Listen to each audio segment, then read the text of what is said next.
Good morning friends, so welcome to the prelims booster session. आज का पहला topic है लिबॉर। लिबॉर का टॉपिक जो है वो आपके इकोनॉमी के लिए इंपॉर्टेंट है। लिबॉर का मतलब है लंदन इंटरबैंक ऑफर्ड रेट। तो आरबीआई ने जो है बैंक्स को कहा है कि आप 1 जुलाई से लिबॉर से है ट्रांजिशन कर लो और उसको अब यूज़ नहीं करना है। उसकी बजाय आप अब जो है एक ऑल्टरनेटिव रेफरेंस रेट जैसे कि सिक्योर्ड ओवरनाइट फाइनेंसिंग रेट जो है जो यूएस में यूज़ होता है वो यूज़ करो। ठीक है। लिबॉर जो है उसमें बहुत सारे स्कैंडल्स हुए थे और जो है रिलायबल भी नहीं है। इसीलिए जो है लिबॉर को जो है वो यूज़ करने से मना कर दिया है। अब लिबॉर है क्या?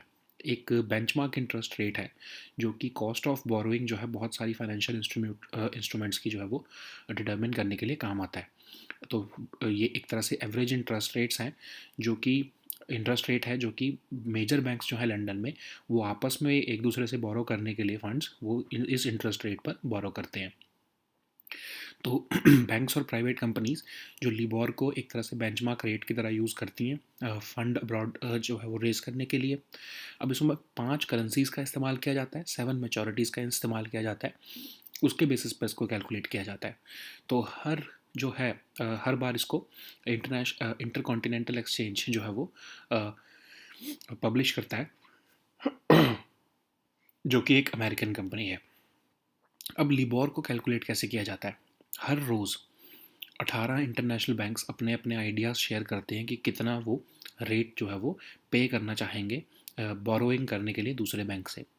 लेकिन ऑफ कोर्स हाईएस्ट और जो लोएस्ट के जो 4 होते हैं उनकी सबमिशंस को हटा दिया जाता है और जो बीच का जो रेट बचते हैं जो सबमिशंस आई हैं इंटरनेशनल बैंक से उनकी एवरेज निकाल के लिबॉर को कैलकुलेट किया जाता है। लेकिन अब आप देख रहे हो ना कि अगर 18 के 18 इंटरनेशनल बैंक्स आपस में कोऑर्डिनेशन कर लें तो क्या होगा कि ऑफ कोर्स वो रेट्स डिसाइड कर सकते हैं कि हम इतना इतना सबमिट करेंगे और फिर उसके बेसिस पर वो कैलकुलेट कर सकते हैं कि हम कितना इंटरेस्ट रेट हर रोज़ का जो है वो लिबॉर से बनवा सकते हैं। तो लिबॉर की यही कंट्रोवर्सी रही है। लिबॉर को मैनिपुलेट किया गया है, बैंक्स ने आपस में कल्यूड किया और लिबॉर रेट्स को जो है वो मैनिपुलेट किया गया। और 2008 फाइनेंशियल क्राइसिस में भी इसका बहुत बड़ा रोल रहा। इसीलिए जो है वो लिबॉर जो है वो लेस एक्टिव हो रहा है धीरे धीरे अब जो है वो हमारे बैंकिंग सिस्टम में। उसकी बजाय सॉफर सॉफर जो कि सेम यही लिबॉर के लिए रिप्लेसमेंट है यूएस बेस्ड, उसको जो है वो regulators around the world adopt करना शुरू कर रहे हैं। नेक्स्ट हम टॉपिक देखते हैं डिजिटल पब्लिक इंफ्रास्ट्रक्चर जो आपके गवर्नेंस के लिए इंपॉर्टेंट है। इंटर गवर्नमेंटल बॉडी जो है एससीओ मेंबर्स की उन्होंने यूनानिमसली अडॉप्ट कर लिया है इंडिया का प्रपोजल डिजिटल पब्लिक इंफ्रास्ट्रक्चर बनाने के लिए। इस प्रपोजल में आधार, यूपीआई और डिजिटल लॉकर को जो है वो इंक्लूड किया गया है। अब डिजिटल पब्लिक इंफ्रास्ट्रक्चर क्या है? एक आपका आइडेंटिफिकेशन का, पेमेंट्स का, डेटा एक्सचेंज सिस्टम का जो है प्लेटफॉर्म जो है वो प्रोवाइड करता है और ये flow of people, flow of money और फ्लो ऑफ इन्फॉर्मेशन को मीडिएट करता है। कैसे? फ्लो ऑफ पीपल आप कर रहे हो डिजिटल आईडी सिस्टम के थ्रू, ठीक है, जैसे आधार है। फ्लो ऑफ मनी आप कर रहे हो एक real time fast payment system के थ्रू जैसे आपका यूपीआई है। फिर आप फ्लो ऑफ पर्सनल इन्फॉर्मेशन कर रहे हो consent based data sharing system के थ्रू जैसे कि आपका डिजी लॉकर है। अब इसके बेनिफिट्स क्या हैं? आपकी जो है डिजिटल पेमेंट्स, डेटा शेयरिंग और ई कॉमर्स सेक्टर जो है वो ग्रो होगा अगर आप इसको इस्तेमाल करते हो तो। फिर आप कॉमन चैलेंजेस को एड्रेस कर सकते हो, इकोनॉमी को ट्रांसफॉर्म कर सकते हो। Education, health, social protection systems उस सब की आप जो है एफिशिएंट सर्विस डिलीवरी दे सकते हो। सिटीजन्स भी को भी हेल्पफुल है क्योंकि पब्लिक सर्विसेज वो 24 आवर्स जो है डे अपने फिंगर टिप्स पर एक्सेस कर सकते हैं। सोशल असिस्टेंस इसका इस्तेमाल हमने देखा था ना, जैसे कोविन का इस्तेमाल किया गया। कोविन भी डिजिटल पब्लिक इंफ्रास्ट्रक्चर का ही पार्ट है। कोविन का इस्तेमाल करते हुए हमने as compared to rest of the world अपने 1 बिलियन पीपल जो है हमने कुछ ही महीनों में जो है वो वैक्सीनेट कर दिए थे। नेक्स्ट हम टॉपिक देखते हैं model prisons act of 2023। Governance के लिए ही टॉपिक इंपॉर्टेंट है। यूनियन गवर्नमेंट ने अनाउंस किया है कि वो एक मॉडल प्रिजन्स एक्ट निकालेंगे और जो प्रिजन्स एक्ट 1894 अभी तक स्टेट फॉलो कर रही हैं 130 ईयर ओल्ड लॉ, उसको वो रिप्लेस करने के लिए ये मॉडल प्रिजन एक्ट रखेंगे। तो आपको पता होना चाहिए कि ये स्टेट सब्जेक्ट है इसलिए सेंट्रल गवर्नमेंट इसको पास नहीं कर सकती है। वो सिर्फ एक मॉडल लॉ बनाकर दे सकती हैं या स्टेट्स के ऊपर जो है वो डिपेंड है कि वो इसको अडॉप्ट करेंगे या नहीं करेंगी। ठीक है। अब prisons act 1894 pre independence era का एक्ट है, जो अभी तक चल रहा है। सारी स्टेट लगभग फॉलो कर दी हैं इसको। और इसमें जो है ये ऑब्जेक्टिव रखा जाता था कि क्रिमिनल्स को किस कस्टडी में रखना है, डिसिप्लिन लाना है उनमें। कोई रिफॉर्म या रिहेबिलिटेशन के ऊपर जो है वो प्रोविज़न नहीं होते थे। और रेट्रीब्यूटिव डेटरेंस मतलब बदले की भावना से प्रिजन्स को में रखा जाता है प्रिजनर्स को।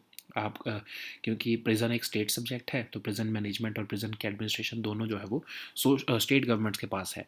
तो चाहे ये मॉडल प्रिजन्स एक्ट आ भी जाए, जब तक स्टेट्स खुद इसको अडॉप्ट नहीं करेंगी तब तक जो है वो चेंज नहीं आ सकता, क्योंकि ये स्टेट सब्जेक्ट है। जो ये 2023 का एक्ट है, ये कैसे बनाया गया? होम अफेयर्स मिनिस्ट्री ने ये टास्क दिया bureau of police research and development को कि रिवाइज़ करो आप इस एक्ट को।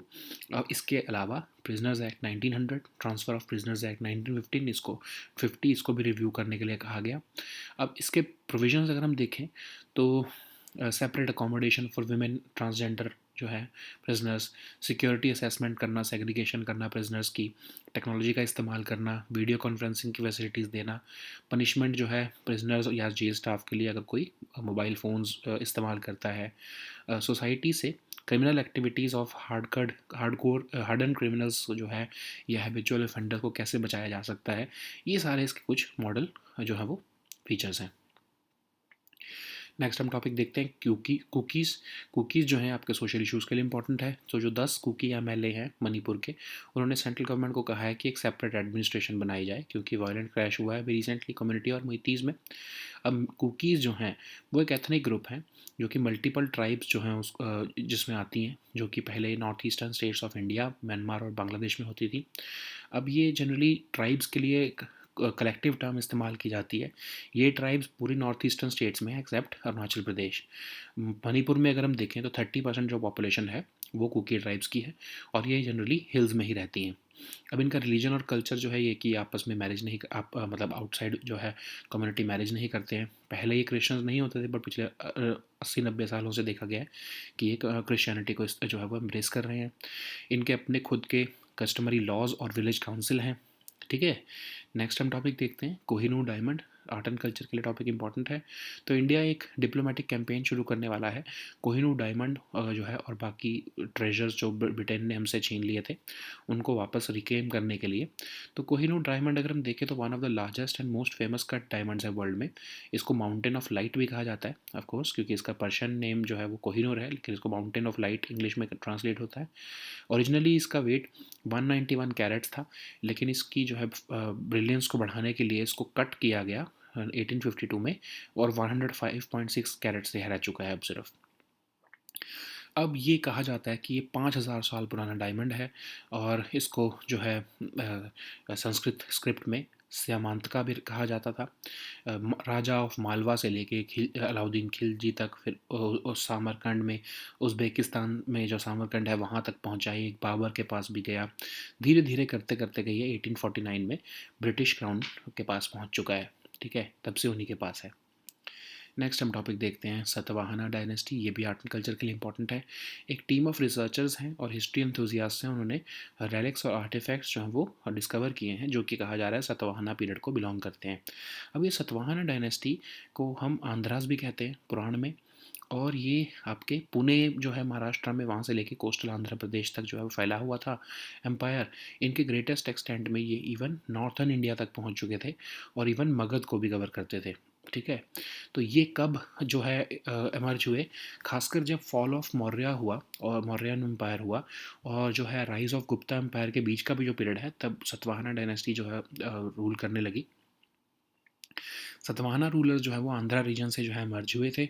सिमुका इनके फाउंडर थे, लेकिन सबसे जो इनके इंपॉर्टेंट किंग है वो गौतमीपुत्र सतकर्णी है। ठीक है, क्योंकि इनकी पॉलिसी ऑफ मिलिट्री एक्सपेंशन बहुत फेमस है। इनकी कैपिटल जो है वो प्रतिष्ठान और अमरावती रही, और ये वेस्टर्न इंडिया से लेके कृष्णा डेल्टा तक और नॉर्दर्न तमिलनाडु तक जो है फैले रहे, और इनके ग्रेटेस्ट कंपेटर जो है वो साकाज रहे। ठीक है। अगर हम एडमिनिस्ट्रेशन देखें तो डिसेंट्रलाइज्ड एडमिनिस्ट्रेशन था, लोकल एडमिनिस्ट्रेशन भी जो है वो फ्यूडेटरीज को दिया गया था, लेकिन of course royal power absolute थी। लेकिन ऑफ कोर्स फिर भी धर्मशास्त्र के अकॉर्डिंग ही किंग रूल करता था। ठीक है। ये फॉलोअर्स ऑफ हिंदुइज्म तो थे, लेकिन फिर भी ये फर्स्ट इंडियन किंग्स थे जिन्होंने बुद्धिज़्म और ब्राह्मणिज्म दोनों को जो है वो रॉयल ग्रांट्स ऑफ लैंड दिया। अब इनमें एक बहुत ही जो है वो अ, अलग से एक प्रैक्टिस फॉलो की जाती थी जिसको मेट्रोनाइमिक्स कहते हैं, मतलब एम्परर्स जो है वो अपनी फीमेल या अपनी मदर की साइड से जो है वो नाम से जाने जाते थे। ठीक है। नेक्स्ट हम टॉपिक देखते हैं आईएनएस हंसा। सिक्योरिटी के लिए टॉपिक इंपॉर्टेंट है। आईएनएस हंसा जो है गोवा में वो पहला रीजन बना है साउथ एशिया पैसिफिक रीजन में, जो कि जॉइंट यूज़र इंटरनेशनल एरोडोम का इस्तेमाल करेगा। ठीक है, जिससे कि रिक्वायर्ड एक नेविगेशन परफॉर्मेंस जो है वो जो है अप्रोच को हम जो है वो ऑगमेंट कर सकते हैं। तो इस अप्रोच से हमारी जो डिपेंडेंसी है नेविगेशन के लिए ऑन ग्राउंड बेस्ड इक्विपमेंट वो कम हो जाएगी। ठीक है। अब आईएनएस हंसा क्या है, एक नेवल एयर स्टेशन है, दाबोलिम में लोकेटेड है। इंडिया का बिगेस्ट नेवल एयरबेस है, जो जिसको जो है वो एक फुल फ्लैज्ड एयरफील्ड में कन्वर्ट किया जा चुका है। अब ये डोमेस्टिक और इंटरनेशनल फ़्लाइट्स दोनों को ही जो है वो हैंडल कर लेता है। ठीक है।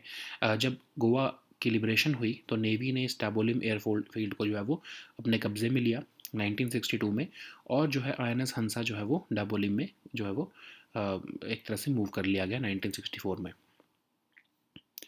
नेक्स्ट हम टॉपिक देखते हैं स्टॉर्म शैडो मिसाइल। ये भी सिक्योरिटी के लिए इंपॉर्टेंट है। रिसेंटली रशिया की डिफेंस मिनिस्ट्री ने कहा है कि यूक्रेनियन एयरक्राफ्ट ने 2 इंडस्ट्रियल साइट्स जो है लुहांस्क में जो है वो डिस्ट्रॉय कर दी हैं स्टॉर्म शैडो मिसाइल का इस्तेमाल करते हुए। ये एक लॉन्ग रेंज क्रूज़ मिसाइल है जो कि यूके और फ्रांस ने जॉइंटली डेवलप किया है। ये हाई वैल्यूड स्टेशनरी एसेट्स को टारगेट करने के लिए जो है वो इस्तेमाल किया जाता है। हाईली फ्लेक्सिबल है, डीप स्ट्राइक कैपेबिलिटी है इसमें। अपार्ट फ्रॉम जो है फ्रांस और UK, Egypt, India, Italy, Greece, Saudi Arabia, Qatar और यूएई के जो है वो एयर फोर्सेस भी इसका इस्तेमाल करती हैं। अब अगर इसके इनके फीचर्स देखें तो 450 केजी का ये कन्वेंशनल वॉरहेड लेके जा सकता है और लगभग 300 किलोमीटर की इसकी रेंज है। नेक्स्ट हम टॉपिक देखते हैं बाओबाब ट्रीज। ये भी आपके एनवायरनमेंट के लिए टॉपिक इंपॉर्टेंट है। मध्य प्रदेश गवर्नमेंट ने रिसेंटली डिसाइड किया है कि फॉरेस्ट डिपार्टमेंट जो है वो परमिशन नहीं दे सकता धार के बाओबाब ट्रीज़ को ट्रांसलोकेट करने के लिए। अब ये बाओबाब ट्रीज़ जो है ये लॉन्ग लिव्ड डेसिडुअस ट्रीज़ होते हैं, स्मॉल टू लार्ज होते हैं।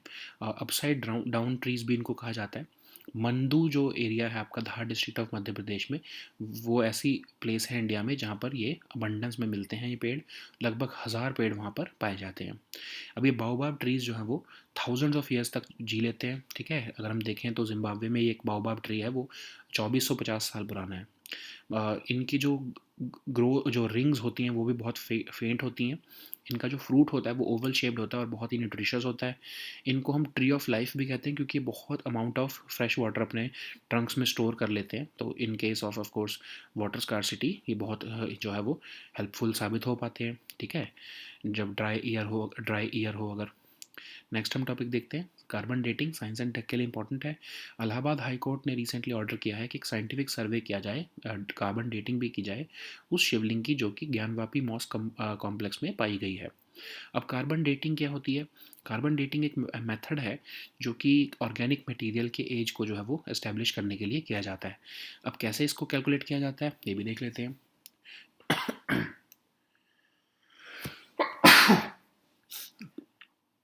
आपको पता होना चाहिए कि कार्बन का एक आइसोटोप होता है C14। ठीक है, सबसे और जो है ये रेडियो एक्टिव होता है। लेकिन कार्बन का एक और आइसोटोप होता है C12। ठीक है, जो कि सबसे अबंडेंट आइसोटोप है और जो रेशियो है C12 और C14 की वो हमेशा सेम रहती है। ठीक है, चाहे कितने भी साल निकल जाएं। तो होता क्या है कि जब कोई भी मटेरियल जब मरता है तो ऑफ कोर्स उसका इंटरेक्शन विद एटमॉस्फेयर जो है वो स्टॉप हो जाता है। तो कार्बन का इनटेक और आउटगो दोनों ही बंद हो जाता है। तो जो उसकी मृत्यु के टाइम पर या जो उसके एंड के टाइम पर जितना कार्बन उसमें था उतना ही रहता है। धीरे धीरे वो डिक्लाइन होना शुरू होता है। कार्बन 12 जो है वो स्टेबल रहता है। कार्बन 14 जो है वो रेडियो एक्टिव होता है। तो कार्बन 14 जो है उसका अगर हम देखें तो उसकी हाफ लाइफ 5730 ईयर्स होती है। ठीक है। तो हम एक तरह से कार्बन 14 जो है, कार्बन 12 और कार्बन 14 की रेशियो और कार्बन 14 की लाइफ को देखकर हम ये देख सकते हैं कि उस पर्टिकुलर एनिमल जो है या ऑर्गेनिज्म जो है उसकी मृत्यु कब हुई थी। ठीक है। ऐसे ही रेडियोमेट्रिक डेटिंग मेथड्स भी होते हैं जिससे कि हम इनएनिमेट थिंग्स का जो है एज को कैलकुलेट कर सकते हैं। जैसे आपका पोटेशियम आर्गन डेटिंग, इसमें पोटेशियम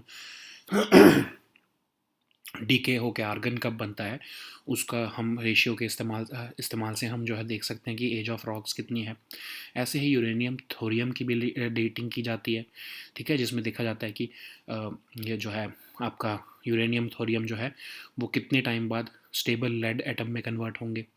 और ऐसे ही कॉस्मोजेनिक न्यूक्लाइड डेटिंग भी होती है जिसमें कि ऑब्जेक्ट जो है वो सनलाइट से अगर एक्सपोज्ड हो तो वो उसके ऊपर जो है वो इस्तेमाल किया जा सकता है कि ऑफ कोर्स उसको कि वो कितना पुराना है। नेक्स्ट हम टॉपिक देखते हैं माइटोकॉन्ड्रियल रिप्लेसमेंट थेरेपी। ये भी साइंस एंड टेक के लिए इंपॉर्टेंट है। तो human fertilisation embryology authority UK का जो फर्टिलिटी रेगुलेटर है उन्होंने कहा है कि अप्रैल 2023 तक लगभग 5 चिल्ड्रन जो है वो माइटोकॉन्ड्रियल रिप्लेसमेंट थेरेपी MRT के थ्रू बॉर्न हुए हैं। अब ये पहली कंट्री बनी है यूके जिसने कि MRT को रेगुलेट करने को डिसाइड किया है 2015 में। अब MRT क्या होता है? MRT एक न्यू फॉर्म ऑफ असिस्टिव जो है रिप्रोडक्टिव टेक्निक है जिसमें कि इन वाइट्रो फर्टिलाइजेशन की जाती है। होता क्या है कि जो हम जनरली पीपल होते हैं उनमें दो तरह के डीएनए होते हैं। एक न्यूक्लियर डीएनए जो उनको दोनों के पेरेंट्स से मिलते हैं, एक होता है माइटोकॉन्ड्रियल डीएनए जो सिर्फ मदर से मिलता है। तो मदर से अगर कोई डिसीज़ पास हो रही है उसको रोकने के लिए क्या किया जाता है कि उस पर्टिकुलर डीएनए को जो है वो निकाल कर जो MRT में क्या होता है कि जो एग होता है वो जो एग डोनर है जो मदर उसको चेंज करके एक दूसरा एग जो है वो डाला जाता है जिसमें कोई म्यूटेशन नहीं है और न्यूक्लियस जो है उस एग का वो रिमूव कर दिया जाता है और न्यूक्लियर डीएनए के साथ उसको रिप्लेस कर दिया जाता है। ठीक है, ताकि आप माइटोकॉन्ड्रियल डीएनए को जो है वो रिमूव करके न्यूक्लियर डीएनए ही डाल दो। ठीक है, फिर जो है उस एग को फर्टिलाइज़ किया जाता है और फिर ऑफ कोर्स जो माइटोकॉन्ड्रियल डिसीज़ है जो मदर के थ्रू आ रही है वो नहीं आ पाती है फिर जो है चाइल्ड में। यही होता है आपका इन वाइट्रो फर्टिलाइजेशन के थ्रू जो है बाकी सारा प्रोसीजर वही सेम रहता है जो कि एक आपको पता ही है इन वाइट्रो फर्टिलाइजेशन एक असिस्टेड रिप्रोडक्टिव टेक्नोलॉजी है जिसमें कि एग्स को और स्पर्म के साथ जो है वो फर्टिलाइजेशन की जाती है लैब में और जो है उसके बेसिस पर ही एम्ब्रियो जो है वो यूट्रस में डाला जाता है। अब माइटोकॉन्ड्रिया एक मेम्बर जो है वो मेम्ब्रेन बाउंड सेल ऑर्गेनेल्स है जो कि केमिकल एनर्जी प्रोड्यूस करते हैं, इसीलिए इनको हम power house of the cell भी कहते हैं। तो जो केमिकल एनर्जी ये प्रोड्यूस करते हैं उसको एक स्मॉल मॉलिक्यूल जिसको ATP कहते हैं उसके अंदर स्टोर किया जाता है। ठीक है, so now let us see all these topics in English.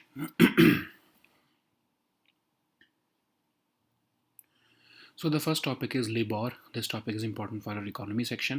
RBI has recently told the banks and other regulated entities to ensure a complete transition away from London interbank offered rate from July 1.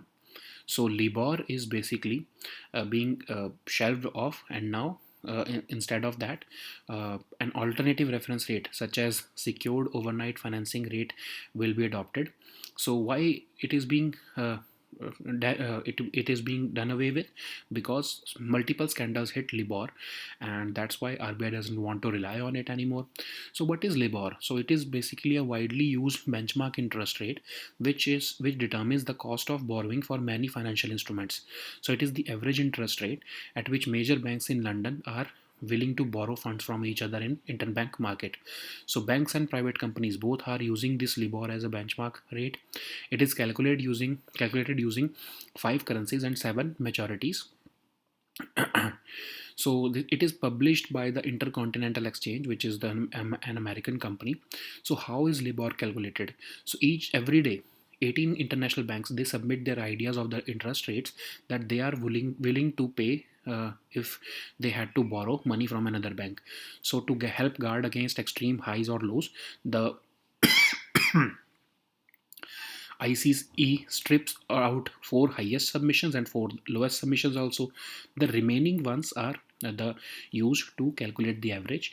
But you can see the problem here, that if the banks start cooperating with each other, they can manipulate it. They all would submit the lower interest rates so that the LIBOR comes low.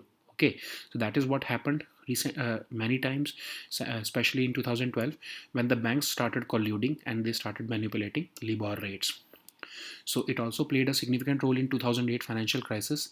LIBOR has been designed to reflect the interbank lending market that LIBOR was designed to reflect has become less active in recent years, and instead secured overnight financing rate, which is the replacement of LIBOR in US, is now being followed globally now. So the next topic is digital public infrastructure. This topic is important for our governance section. Intergovernmental body SCO members have recently adopted the proposal of India to develop digital public infrastructure. It would include platforms like Aadhaar, Unified Payment Interface, and DigiLocker. What is digital public infrastructure? It is a platform. It consists of platforms like identification, payment, and data exchange systems. So DPIs basically mediate the flow of people, money, and information.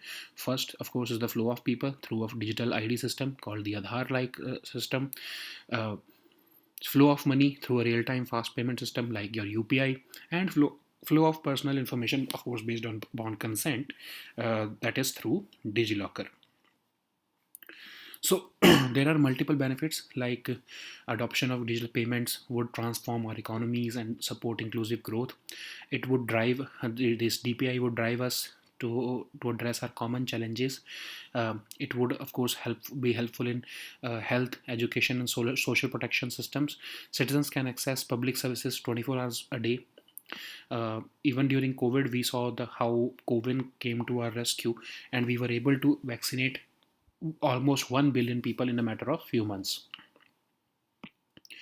So the next topic is Model Prisons Act of 2023. This topic is again important for your governance section. So Union government has basically announced a Model Prisons Act to replace the 130-year-old law, Prisons Act of 1894. So, but of course, this acceptance would depend upon states' willingness, because this prison is a state subject. If they do not accept this Model Prison Act and they do not get it passed through their assemblies, this would remain only a paper. So Prisons Act of 1894 is a very old law, pre-independence era act, and there is no provision for reform and rehabilitation of prisoners in this act. The retributive deterrence approach has been followed in it, which means that you have to take revenge against the prisoner. Okay, so all these matters are under the state governments, so of course they would have to amend this law by themselves. So this Model Prisons Act was devised by Home Ministry after they assigned this task of revision of this act to BPRD.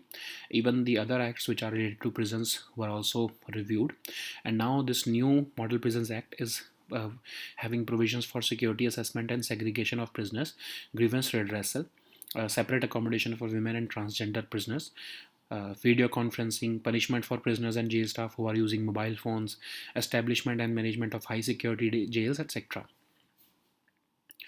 So the next topic is cookies. This topic is important for your social issues. All 10 Kuki MLAs of Manipur have urged the central government to create a separate administration because of this recent clash between community and Meiteis. So these Kukis are ethnic groups which comprise of multiple tribes, and they originally inhabit the north and eastern states of India, parts of Myanmar and Bangladesh, and they are present in all northeastern states of India except, of course, Arunachal Pradesh. In Manipur, Kuki tribes comprise of about 30% of the population, and they do not marry outside their community. They were not Christian before, but they have become Christian in the last 90 years. They have their own customary laws and village council. So the next topic is Kohinoor Diamond. This topic is again important for your art and culture section. India will soon start a diplomatic campaign to reclaim the Kohinoor Diamond and other treasures which are taken away by British. So it is one of the largest and most famous cut diamonds in the world, which dates back almost 5,000 years. its name is Kohinoor, but in Persian, now in English, it means mountain of light. It originally weighed 191 carats, but it was cut to increase its fire and brilliance in 1852, and now it weighs about 105.6 carats. So it is believed to have been more than 5,000 years old, and it got transferred from Rajas of Malwa, Rauddin Khilji, to even to the city of Samarkand in Uzbekistan to Babur, and now it has found its modern occupiers, British, since 1849. So the next topic is Satvahana dynasty. This topic is important for your art and culture section. A team of researchers and history enthusiasts have recently discovered relics and artifacts which belong to Satvahana period. So they were also called Andhras in Puranas, in Puran, and they ruled from Pune in Maharashtra to coastal Andhra Pradesh, and their rule even extended to northern India, and perhaps even as far as Magad, and they were basically significant during the period which fell between the rule of Mauryas and the rise of Gupta Empire. They emerged from Andhra region, that's why they are called Andhras. The Simuka was the founder of this empire, and this empire reached its zenith under the rule of Gautamiputra Satkarni, who followed the policy of military expansion. Their capitals uh, were Pratishthana and Amravati, and the rule expanded from western India to Krishna Delta and northern Tamil Nadu. Their greatest competitors were the Sakas, of course, and their polity was extremely decentralized, but of course there was royal power which was absolute, and the royal power followed the Dharma Shastras. The rulers were they appointed several ministers and executive officers, and if we talk about their religion and culture, they were followers of Hinduism, and they were the first kings to give royal grants of land to those practicing Buddhism and Brahmanism. So there was a very peculiar practice here. It was called metronymics, in which the emperors derived their name from the mother side or the female lineage. So the next topic is INS Hansa. This topic is important for our security section. INS Hansa in Goa has become the first joint user international aerodrome in South Asia Pacific region, which will be augmented with the required navigation performance approach so that we can reduce our dependency on ground-based equipment. So what is INS Hansa? It's a naval air station which is located in Dabolim in Goa. It is India's biggest naval air base. So apart from international and domestic flight, this airfield has been working around the clock to facilitate the Indian Navy also. So the next topic is Storm Shadow missile. This topic is again important for the security section. Russian Defense Ministry has recently said that Ukrainian aircraft had struck two industrial sites in Luhansk. So it's this with the Storm Shadow missiles which were supplied by Britain. So Storm Shadow missile is a long-range cruise missile which is jointly developed by UK and France, and it is aimed to strike high-value stationary assets like air bases, radars, installations, etc., and they have deep strike capability. It is in service with the air forces of Egypt, India, Italy, Greece, Saudi, Qatar, and UAE. It can carry a 450 kg of conventional warhead to a range of about 300 kilometers. So the next topic is baobab trees. This topic is important for our environment section. Madhya Pradesh government has recently decided that the forest department cannot give permission to translocate Dhar's famous baobab trees, which are long lived deciduous small to large trees, and the Mandu area in Dhar district of Madhya Pradesh is the only place in India which has these trees in abundance. About 1000 trees are there in this area. So these trees can live thousands of years, and they have very faint growth rings. The fruit of this tree is very nutritious, and they are also called tree of life because they can store large amounts of fresh water in their trunks, which can be used and which can become a lifesaver during dry years. So the next topic is carbon dating. This topic is important for your science and tech section. Allahabad High Court has recently ordered a scientific survey including carbon dating of a shivling which was found at the Gyanvapi Mosque complex. So carbon dating is used to establish the age of organic material. So you know that there is an isotope of carbon called C14, which is radioactive, and there is most abundant isotope of carbon called the C12, which is of course having a uh, which is very abundant, and the ratio of C12 to C14 remains almost same throughout the time. So what happens is that when any organic material dies, its interaction with the atmosphere stops. There is no further intake or outgo of carbon. So the carbon 12 remains stable and carbon 14 remains radioactive, and carbon 14's half life is about 573 years ago, 30 years ago. So that's how we can reduce the approximate time when the organism died, when we see the ratio of C12 to C14. There are certain other radiometric dating methods also, like potassium argon dating, in which the radioactive isotope of potassium starts decaying into argon, and their ratios can give us a clue about the age of rocks.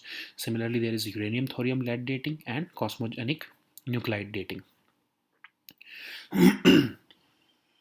So the next topic is mitochondrial replacement therapy. This topic is important for your science and tech section. So Human Fertilization and Embryology Authority of the UK, which is the fertility regulator, has confirmed that less than 5 children have been born using the mitochondrial replacement therapy in the UK as of uh, April 2023.